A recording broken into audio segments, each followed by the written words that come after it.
We now know that the Mueller investigation is illegitimate and corrupt. And Mueller has been using the FBI as a political weapon. And the FBI has become America's secret police. Secret surveillance, wiretapping, intimidation, harassment, and threats. It's like the old KGB that comes for you in the dark of the night, banging through your door. The FBI is a shadow government now. It has become highly politicized. Peter Strzok is the perfect example of it. He led both the Hillary Clinton investigation and, until recently, the Mueller investigation. This is the biggest corruption we have ever seen in terms of our justice system, I believe, in our lifetime. Did the FBI pay Christopher Steele, and was the dossier the basis for securing warrants at the FISA court to spy on Americans associated with the Trump campaign? Really, when you sum it all up, it boils down to those fundamental questions. And you're the guy who can answer those questions. And yesterday I was convinced that the answer to those questions was probably yes. But today I'm even more convinced the answer is yes, based on the text messages we got to read early this morning. Peter Strzok ran the Clinton campaign, interviewed Mills, Aberdeen, Clinton, changed the exoneration letter from gross negligence to extreme carelessness. Peter Strzok, who ran the Russian investigation, interviewed Mike Flynn. Peter Strzok selected by Mr. Mueller to be on his team. That Peter Strzok, we learned, had all these text messages. We got to read some of them early this morning. Now, as my colleagues have pointed out, some of them are, they're show he didn't like Trump. But that's nothing new. Everyone on Mueller's team, no one on Mueller's team likes Trump. We already knew that. But I want to focus on one in particular.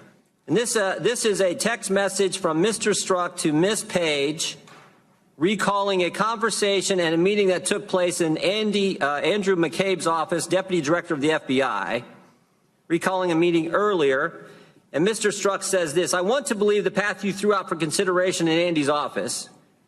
Then there's a break. Dash, it says that there's no way he gets elected. No way Trump gets elected. He says, I want to believe that. But then he goes, but I'm afraid we can't take that risk. Now, this goes to intent. He says, we can't take the risk. The people of this great country might elect Donald Trump president. We can't take this risk.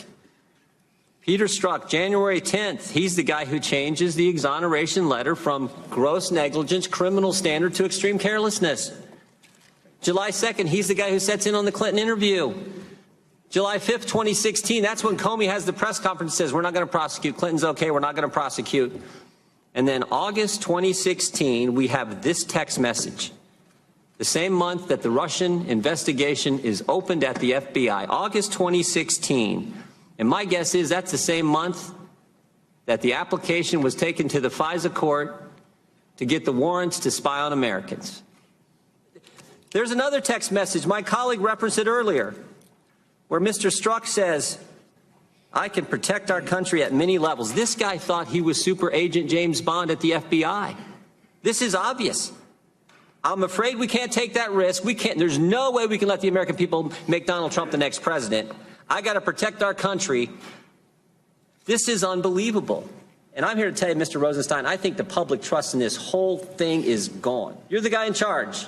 You could disband the Mueller special prosecutor, and you can do what we've all called for. Appoint a second special counsel to look into this, to look into Peter Strzok, Bruce Orr, everything else we've learned in the last several weeks.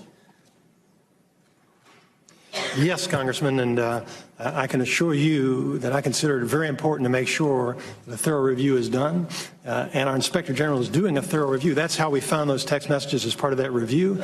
You've given that answer like 15 times. Let me ask you this. Are you concerned that the Comey FBI and the Obama Justice Department worked with one campaign to go after the other campaign? That's what everything points to. Think about what we've learned in the last several weeks. We first learned they paid for the dossier. Then we learned about Peter Strzok. And last week we learned about Bruce Orr and his wife, Nellie. I mean, this is unbelievable. So what's it going to take to get a second special counsel to answer these questions and find out, was Peter Strzok really up to what I think he was? The fact that the country thinks we need a second special counsel, 20 members of this committee, the Judiciary Committee with primary jurisdiction over the Justice Department thinks we need a second special counsel. All kinds of senators think we need a special counsel. What fact pattern do you have to have? What kind of text message do you have to see before you say it's time for a second special counsel? I want to assure you, Congressman, as I think the Attorney General explained, we take very seriously the concerns of 20 members of this committee or one member of this committee, but we have a responsibility to make an independent determination, and we will.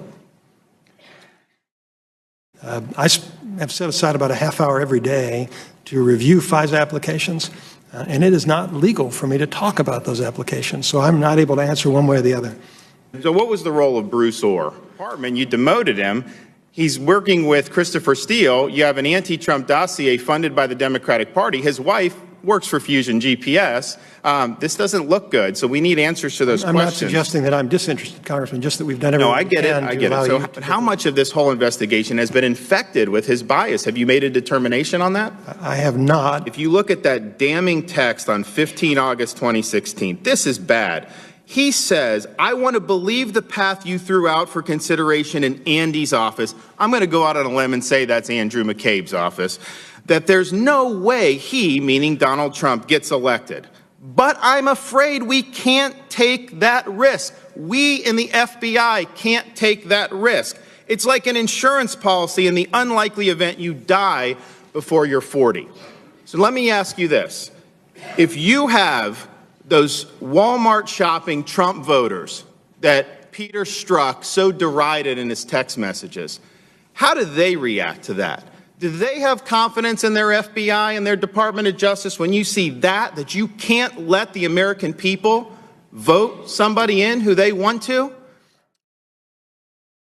The regulation itself specifically makes reference to a conflict of interest. And we don't like conflicts of interest because it undercuts people's confidence in both the process and the result. And then lo and behold, those who are supposed to make sure there are no conflicts of interest seem to have a few of their own. And the senior prosecutor for this conflict of interest-free special counsel sent a fawning, obsequious email to a fact witness. And then we have prosecutors assigned to conduct this investigation who donated almost exclusively to one candidate over another. And then we have a prosecutor assigned to this conflict of interest-free team that attended what was supposed to be, what he'd hoped to be, a victory party for Secretary Clinton. And we have a senior DOJ official, Mr. Deputy Attorney General, with an office that used to be 2 doors down from yours, meeting with Fusion GPS. And Fusion GPS, of course, was paying for Russian dirt on the very person that they're supposed to be objectively investigating. And then that same senior DOJ official's wife, the one that met with Fusion GPS, his wife was on the payroll of Fusion GPS. And then we have a senior agent assigned to investigate Secretary Clinton's email, helped draft the exoneration letter, where we changed the language from grossly negligent to extremely careless, interviewed Secretary Clinton in an interview I've never seen, and I doubt you have either in your career as a prosecutor, interviewed Michael Flynn, was actively involved in the investigation into the Trump campaign before the Inspector General found his text. So this agent, in the middle of almost everything related to Secretary Clinton and President Trump, sent pro-Clinton texts, anti-Trump texts to his paramour in response to being told maybe he is where he is to protect the country from that menace, Donald Trump. He said, I can protect our country at many levels. And then he said Hillary Clinton should win 100 million to nothing. Now think about that, Mr. Deputy Attorney General. That's a pretty overwhelming victory. 100 million to 0. And when I read that last night, what I thought was this conflict of interest free senior agent in the FBI can't think of a single solitary American who would vote for Donald Trump. That's where the 0 comes in. Not a single solitary American he can imagine would vote for Donald Trump. This is the conflict of interest free special agent assigned. And then he went on, if that weren't enough, to belittle Trump supporters by saying he could smell them at a Walmart in Virginia. But he wasn't content to just disparage Donald Trump. He had to disparage Donald Trump's family. This is what he said, Mr. Deputy Attorney General. He said the douchebags are about to come out. He's talking about our First Lady and children, this conflict of interest-free special agent of the FBI. This is who we were told we needed to have an objective, impartial, fair, conflict of interest-free investigation. So he's openly pulling for the candidate he had a role in clearing, and he's openly investigating a candidate that he has bias against. And then if that's not enough, he says Trump is an effing idiot. What the F just happened to our country? This is the same man that said he would save our country. What happens when people who are supposed to cure the conflict of interest have even greater conflicts of interest than those they replace?